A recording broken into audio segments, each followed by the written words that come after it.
My dear students, in this video, I'm going to discuss about the ways and means of improving the quality in the ICU.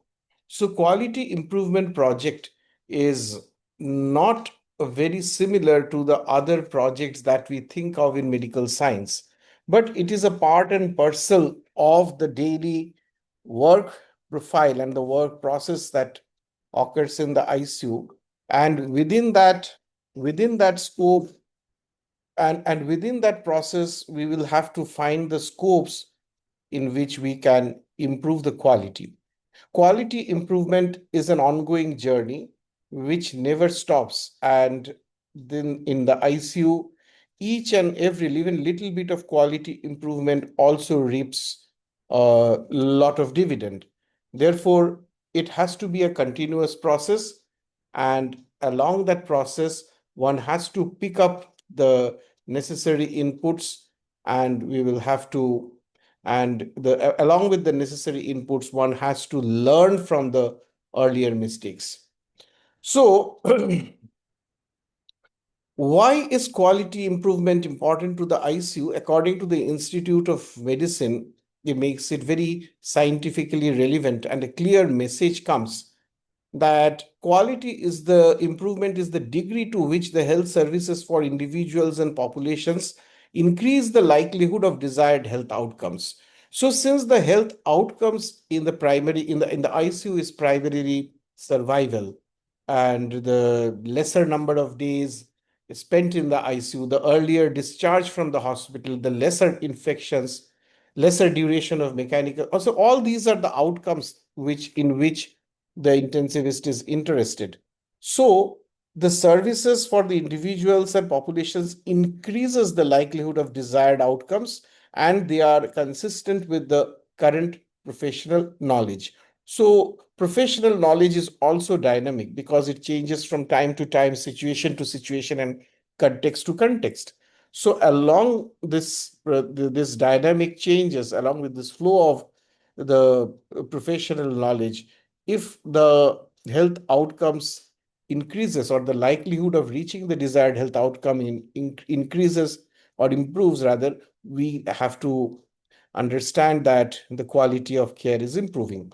A common misconception among the physicians is that they're often skeptical about the quality improvement efforts because they view this participation in quality improvement effort as a non-productive use of time. Probably the time spent in seeing patients in the outdoor or in the world appears to be more beneficial or more useful to them, but it is not so. And when you try to when you try to explain them or reason them out, they feel that it is an interference with their autonomy. So this is also a very common misconception that we need to break, and once we break, the things will become easier.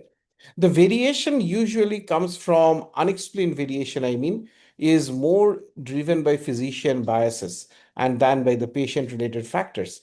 So, similar patients having different outcomes in two different places is not always because of the difference in care, but because of the biases that exist in the system.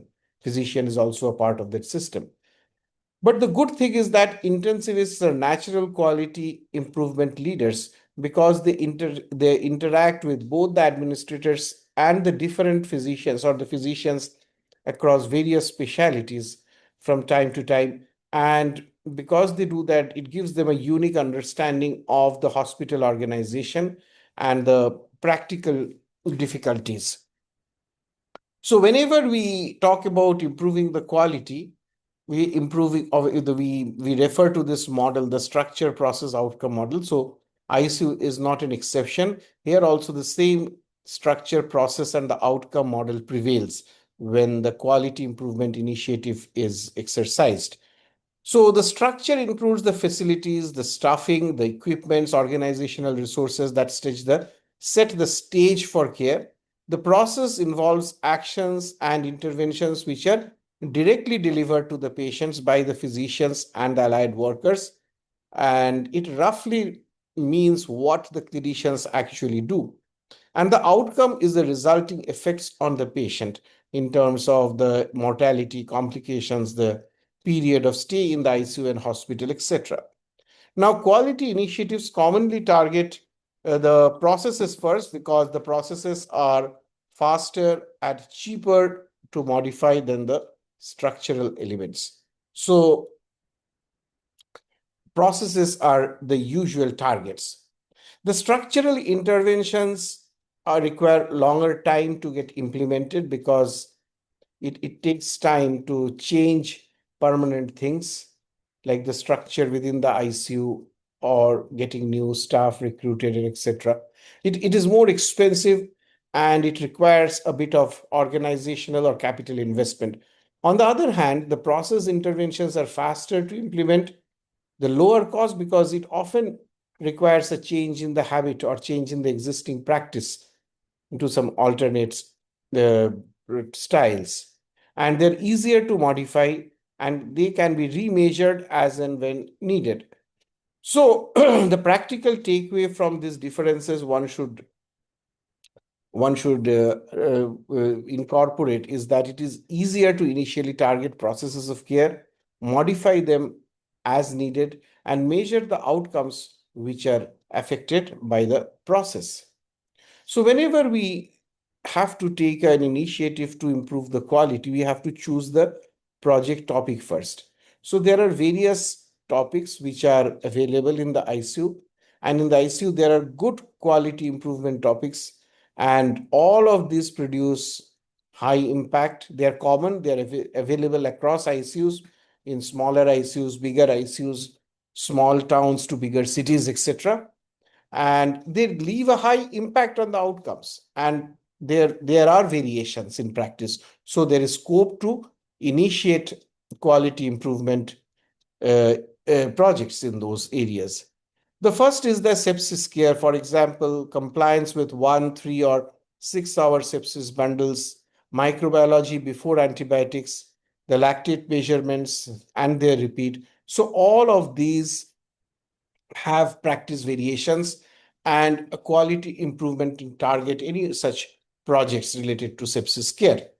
The second important is the area of focus can be the device associated infection prevention because a lot of these patients are on multiple devices and hence VAP, CLABSI, COTI, the bundle adherence and infection rates per thousand device days can be one area of improvement which can have a positive and a high impact effect on the outcome.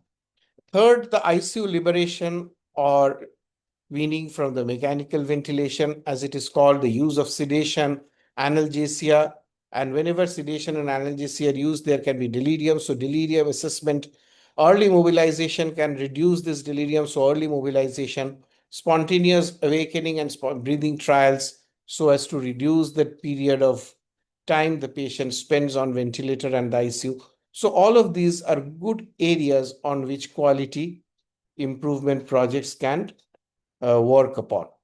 Also, the fourth area can be unplanned extubation and the reintubation rates in an ICU because the rates per 100 or 1,000 ventilated patients or 1,000 ventilator days can be measured. And if the unplanned extubation is reduced, the reintubation is reduced, the rates per 1,000 or 100 ventilated patients or ventilator days is reduced, then that indicates a good outcome. So quality improvement along these lines can also lead to good outcomes in unplanned extubation and reintubation. And along with the associated sedation and restraint practices, one can see how the improvement in the quality is taking place, if it is taking at all. So the success depends on identifying the topics of all stakeholders find useful and then building up a team culture because it's not a one man's job or a one person's job. It is a collective effort, and hence each and every member of the team must be convinced that this change which is taking place is going to benefit, and then only they will be serious about the change. Next is defining the aim, measures, and design. This can be done through a standard quality improvement model the Model for Improvement, the PDSA, Plan, Do, Study, Act. So these are the standard models which are used for aim, measures, and design with explicit structure, process, outcome indicators. So the aim should be time bound, specific, and measurable. For example, increased completion of 3 hour sepsis bundle adherence from 40% to 80% in adult ICU patients within 6 months. So we set a period in which we want to improve, which is 6 months here. We want to improve the range or the degree which is our target, that is the adherence from 40% to 80%, and the parameter we choose is the 3 hour sepsis bundle. So likewise, we should be able to define, measure, and design the appropriate project that we are taking up for quality improvement in our ICU. There are various process measures because we will have to depend on the indicators for each of these arms. So in process measures, in case of sepsis, it can be timely antibiotics, the blood culture drawn before antibiotics, the lactate within 1 hour, and so on. It can also be fluids or vasopressors which are being infused as per protocol in septic patients. In case of ventilator-associated pneumonia, it can be the measures can be the head of bed elevation, the daily SBT and the SAT documentation, the oral care frequency, etc. For outcome measures, similarly, the parameters can be ICU mortality, standardized mortality rates, ventilator days, length of stay, readmission, etc. So when we see the process measures and the outcome measures, then a difference between them will leave behind a measures which is called the balancing measures. So these are the potential unintended effects. Example, increased staff workload, more line insertions. If that occurs, then these also should be measured because this will ultimately influence the outcome measures. So in order to achieve that, we have to build the quality improvement team and try to reinforce within the team the context in which they have to work. So successful ICU quality improvement depends on multi-professional teams. There are doctors, there are nurses, there is administrator, there are physiotherapists, there are microbiologists, there are dietitian. So all of them should be there because it is necessary to support a safety culture. If someone misses any angle of safety, the other person will be there who is a specialist in that field to advise or to point out the supportive safety culture. So the context mapping is important once we know the team composition, because based upon the team composition, we have to decide on the project initiatives and set forth the cycles along which these initiatives will run. So baseline assessment of the current processes, the current bottlenecks, the resource constraints, including staffing and equipment, all will fall within context mapping, in which the entire team, each and every member of the team is a stakeholder. So it is very important to have a collective opinion. The clinical lead is often an intensivist who champions the project and negotiates resources. And alongside the clinical lead, there is nurse champion should be there in quality initiative project, who owns a day-to-day implementation audit of the project which is taking place. And the third is the data lead, who handles the measurement, runs the charts, and takes necessary feedbacks. So multi-center projects show that targeting high-risk ICUs and tailoring interventions to structural constraints is crucial to sustain gains. Otherwise, much of this, what we observe, does not get translated into real-world benefit. So whenever we implement it, we follow this cycle. This is called the PDSA, or the Plan, Do, Study, Act. Study implies deeper analysis of the data. It reflects on the variation and context, and also it promotes hypothesis-driven learning that is closely aligned with the scientific method. So whenever we have to conduct a plan, do, study, act cycle, we will have to be careful of what to do and what not to do in each of these stages. During the planning stage, we have to identify the gaps, that whether there are delayed cultures prevail, whether delayed antibiotics are are becoming the are the causing obstacles. So, and that is only possible to know via baseline audit. And once the baseline is audit is done and the gaps are identified, it is important to develop simple tools, checklists, order sets, sepsis kits, etc., and training sessions to among the paramedical or the healthcare workers who are going to implement that. Next, the implement should start in one area or in one shift, and trained staff can then be started to can be used for prospective data collection, and after that one can look for that there is any requirement of further change. Then comes the study, that is the plot process measures over time, that is called the run charts in technical term. Then review the barriers and collect the feedback. Feedback should be from both the staff as well as the patients if the quality improvement project initiative involves patients. And fourth is the act. Refine the intervention. Whatever we have done in that initiative in quality improvement project, we have to refine the intervention, simple protocol, adjust staffing, add reminders, and then repeat the cycles and expand to the whole unit. What started in only one part of the ICU now becomes a whole unit.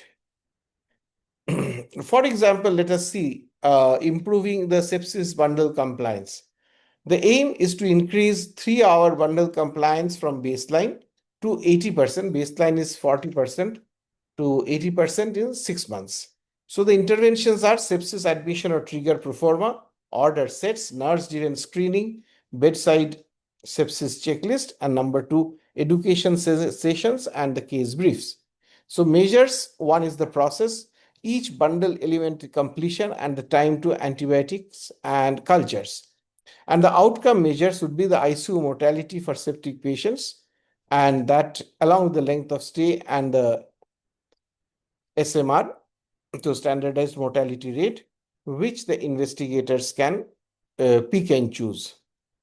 So the ICU liberation programs have demonstrated reduction in hospital stay as well as the ICU mortality and the ventilator days when compared with the quality initiative methodology. Now, VAP, CLABSI, COTI bundle compliance. So the aim should be to reduce VAP or CLABSI rates by implementing evidence-based bundles and monitoring device associated infections, and along the rates which should be calculated as per 1,000 device days. So the bundle checklists like head and elevation, oral care, daily sedation interruption, readiness to extubate, maximal barrier protections, and chlorhexidine in skin preparation for central venous cannula catheters. These are sine qua non. They have to be followed during this relevant stages. But also it is important that daily device necessity should be reviewed by the nurse and the physician both, and whenever it is felt that it is not required or may not be required, it should be immediately removed. So measures, as I told, process measures are easier, they take less time, need less money, and the bundle adherence scores, device utilization ratio are all there, which can be available without much struggle, and they are important. Next is the outcome. Outcome is like VAP, CLABSI, COTI rates, the ICU mortality, standardized mortality rate. Now, all of these outcomes are influenced both by the process which has started as well as the process that was existing before it actually got started. Next is the implementation, data display, and sustainability. Data and feedback is extremely important, and one should use simple run charts at the bedside to show the trends in the process and outcome measures before time and after time. So provide regular feedback to the staff in brief meetings, and we will be able to correctly indicate at what stage of the quality improvement has reached. Next is education and culture, ongoing staff training and onboarding packages for new staff. This has to go on because one has to encourage incident reporting, debriefs after adverse events, and a non-punitive action. So all of that, those improves the education and culture. And third is the sustainability. Sustainability means which is embedded protocols into orders, sets, checklists, and SOPs, where through which are the instruments for carrying out the quality improvement project, and periodic re-audits and fresher sessions identify the champions across the shifts. So these are also helpful. So multi-year ICU quality improvement programs have demonstrated that systematic monitoring and periodic targeted interventions in high-risk units maintain improvability in majority of the infectious outcomes. So my final take-home message would be that we have to look into the right problems. ICU quality improvement works best when we target common high-impact problems using simple evidence-based intervention. Number two is that we have to define a clear aim, set a clear time-bound aim, which with a measurable process and outcome indicators would lead us to the truth. Third is iterate with data.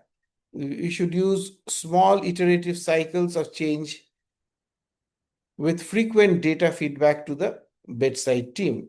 And last but not the least, we have to engage.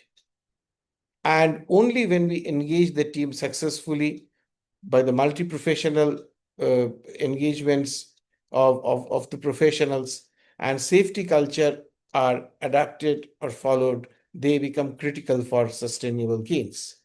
Thank you.